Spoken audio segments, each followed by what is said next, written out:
کیا سمجھنے اور سوچنے کی صلاحیت ہم میں نہیں ہے؟ ایک بات یہ بھی تو ہے نا، اللہ تعالیٰ نے فرمایا ہے کہ بھئی جو دیگر اقوام ہیں، جو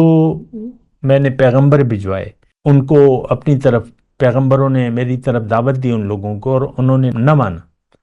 تو پھر میں نے ان کو صفحہ ہستی سے مٹا دیا۔ قوم سمود کی مثال اللہ تعالیٰ نے بیان کی ہے، قوم نوح کی بیان کی ہے، قوم عاد کی ہے، قوم شعیب کی ہے، اور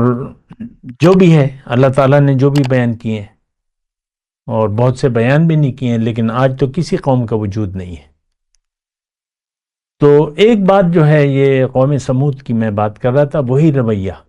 جو قوم سمود نے اپنی پیغمبر کی دعوت کے جواب میں اختیار کیا، وہی آج ہمارا رویہ ہے۔ فَاسْتَحَبُّ الْعَمَىٰ عَلَى الْهُدَىٰ، انہوں نے اندھے رہنے کو ہدایت کے مقابلے میں اندھے رہنے کو ترجیح دی۔ آج کا مسلمان بھی دیکھیں، ابھی تو میں آپ سے بات کر رہا ہوں اور اللہ کی عطا سے آپ سے مخاطب ہوں، تو میں بھی آپ کو اللہ کی طرف دعوت دے رہا ہوں، لیکن تھوڑا سا عرصہ ہے میرا، اتنا تو نہیں ہے جتنا بھی ہے، لیکن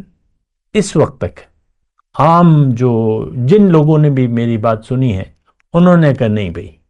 ہم تو اپنے طریقے کے مطابق زندگی گزاریں گے۔ بس یہ ایک سادہ سا جملہ ہے، قوم سمود کی میں بات نہیں کر رہا۔ ویسے بھی دیکھیں، ہر شخص خیال دنیا میں مست ہے، ہماری پریشانی دنیا کی ہے۔